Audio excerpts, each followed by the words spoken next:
Hi, everybody, and welcome to this edition of Baseball Discourse. In this episode, we are going to look back at the late, great Willie Stargell and the times my paths crossed with Willie.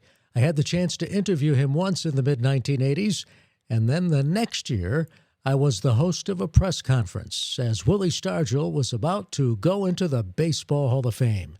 So without further ado, let's go to the background of the stories and then hear from Willie Stargell. I had the opportunity to interview on a couple of occasions when he was a coach with the Atlanta Braves, and I was broadcasting baseball games for, at the time, the Braves' AAA affiliate, the Richmond Braves.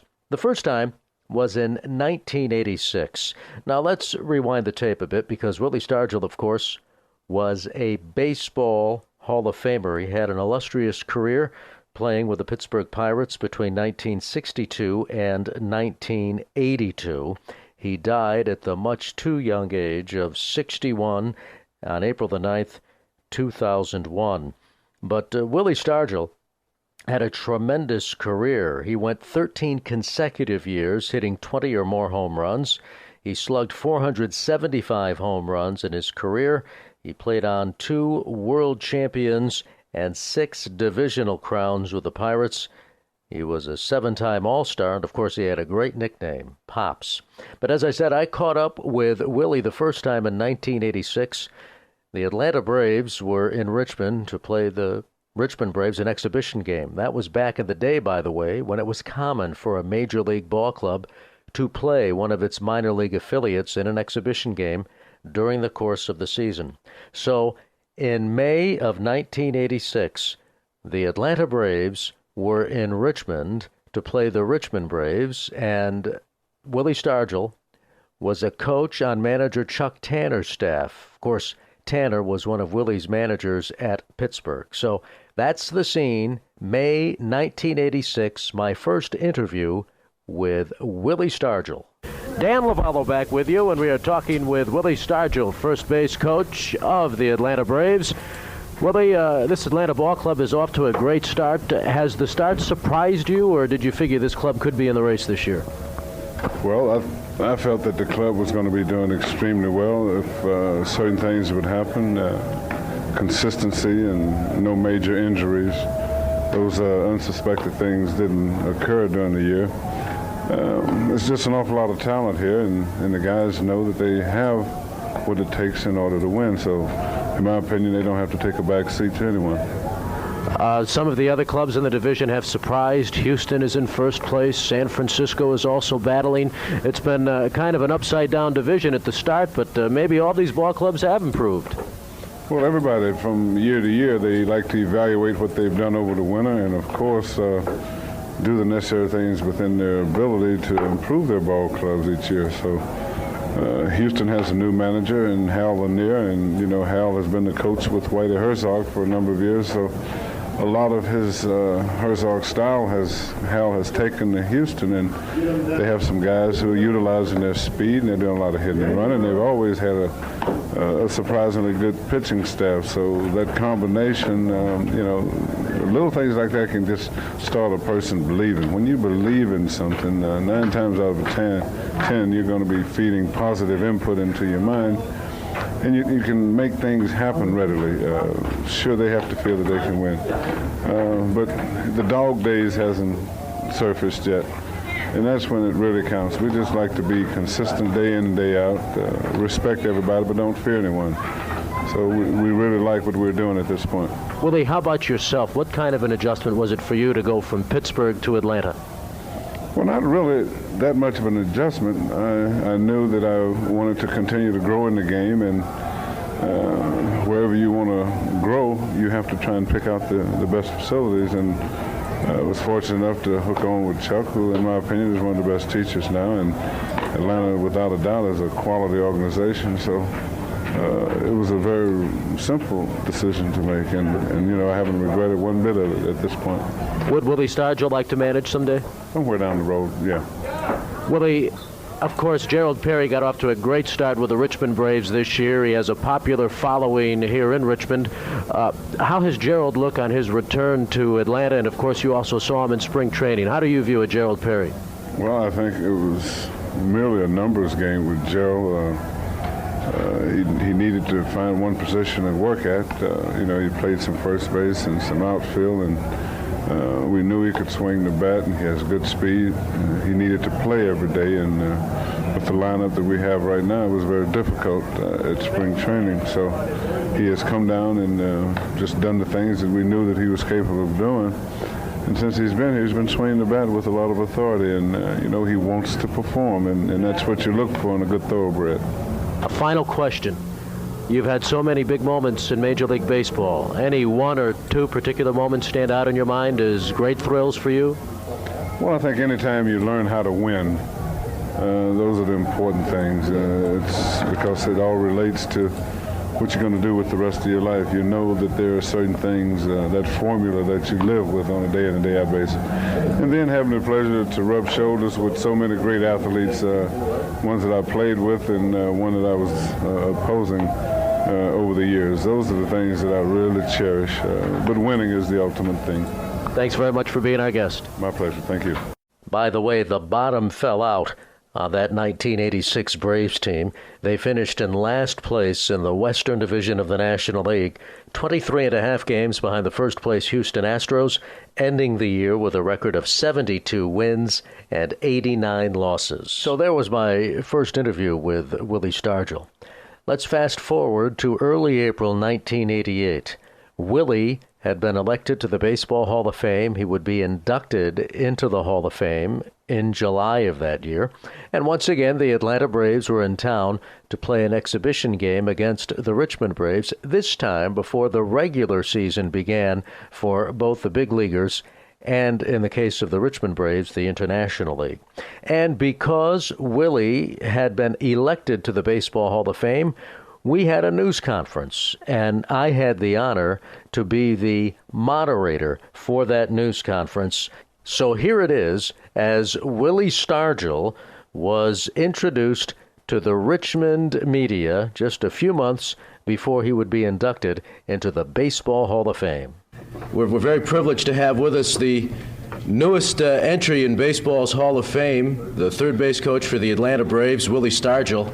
Just a brief background for the media and a little information on Willie. Long before he came to the Atlanta organization, he had a connection with Atlanta while playing for the Pittsburgh Pirates. The first game ever played in Atlanta, the first big league game, Willie Stargell, in a Pirate uniform, beat Atlanta with a home run.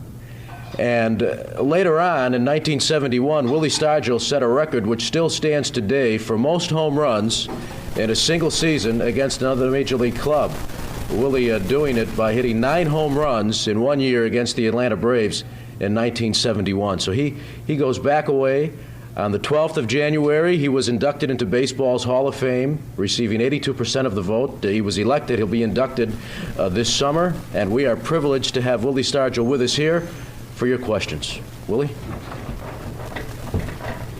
Thank you.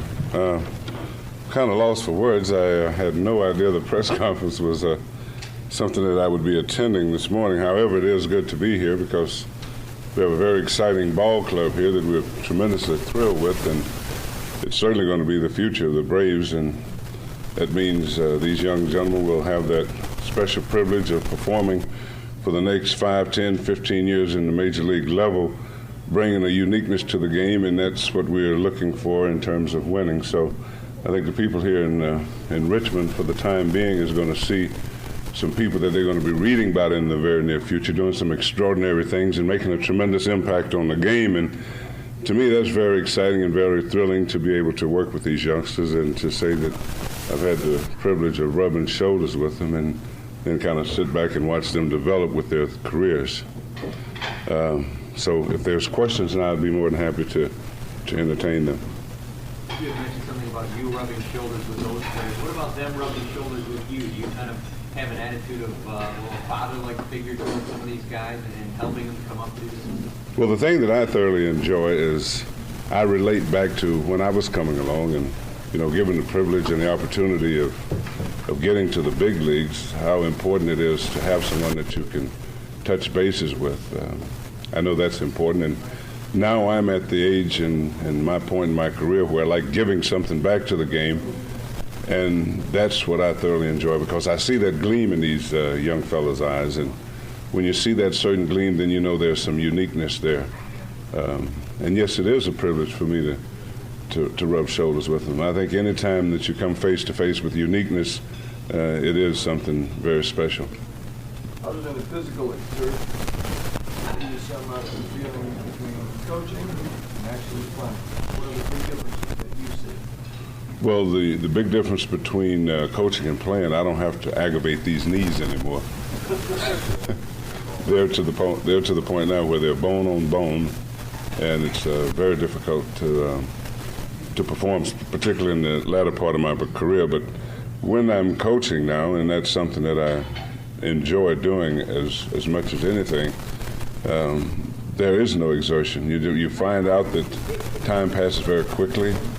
The next thing you know, it's well into the evening, and you feel like you're just beginning.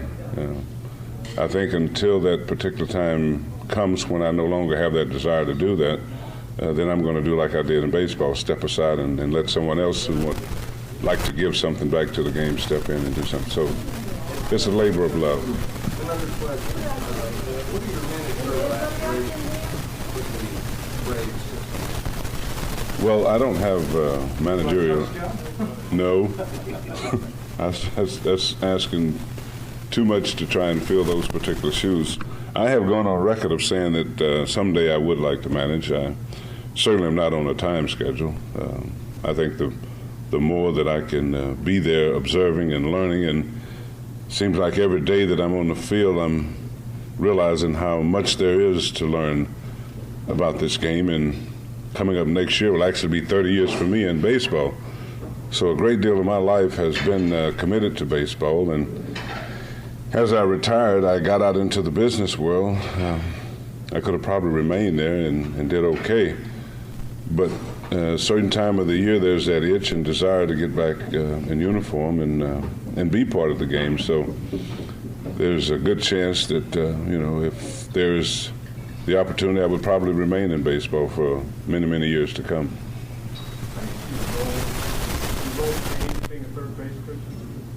Yeah, I have the ability to confuse a lot of people or score a lot of people, so that's going to be real interesting. I'm welcoming the challenge. I think it's very exciting. I was telling one of my fellow coaches last night on the bus, I said, man, you don't get a time to go to the bathroom when you're over there at third base, because there's just so much, and rightfully so.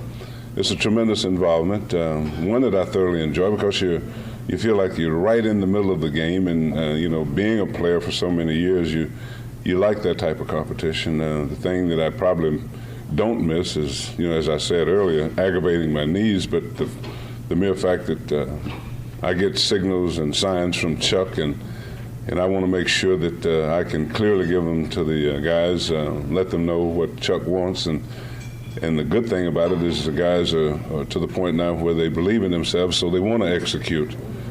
Some clubs, they're very hesitant when they see things developing, and they're worried about messing up. But Chuck has emphasized over and over again to these young fellas, and it's to the point where they're believing that don't be afraid to make a mistake, and that's very important if you're talking about winning. So these particular things that being implanted into these young players is something that we really like, and it's one of the things that you have to have in order to win.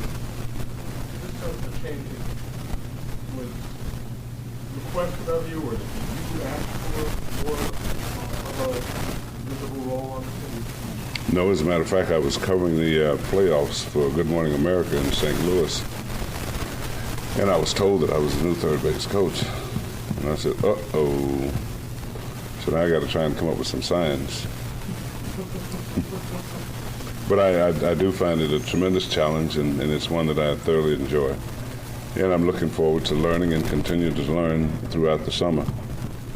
Willie, during spring training, what have you found to be your biggest challenge as a third base coach? biggest thing you've had to learn? Positioning myself with multi-runners on the base pads. That's the thing that is very interesting.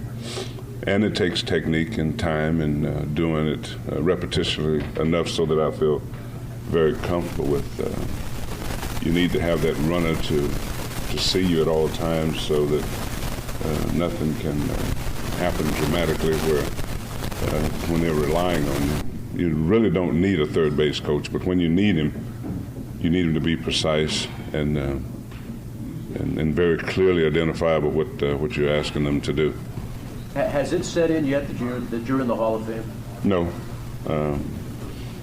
I think they keep us so busy, particularly in spring training, that by the time the day is over and you're settled in and think about the things that you've done that previous day and think about the things that you'd like to improve on the next day. When do you think it'll hit you? I think as time gets closer, there's probably going to be more media attention, and then all these things will start taking its effect. And I can just say this about it, though: I'm very elated, and I have an awful lot of people to thank. It's not often that something like this come along for anybody, and I certainly would like to let it be known how happy and pleased and honored I am, particularly when it's something I didn't really seek out to search and try and be a part of. This was something that was bestowed upon me, and I'm just real tickled about it. And I'm sure when that day comes, I'll have some better words than I'm able to find something more descriptive to indicate how privileged I am. Gentlemen, any more questions? I'd just like to say one thing, though. I got an ex-teammate back there, Gene Alley, who is a resident of Richmond. We endured some very interesting times throughout the minors, and it's certainly good to see a guy like Gino again. Don's Cafe in Grand Forks, North Dakota. Well, we can go on and on. But I just wanted to make that special mention. Of course, my other coach, Tony Barterone, who the three of us have been around since Chicago was a cow pasture. Willie, thanks a lot. Sure. Well, there you have it. The late, great Willie Stargell. That's going to do it for this edition of Baseball Discourse. Be sure to subscribe to the channel. And as always, thanks for watching and listening.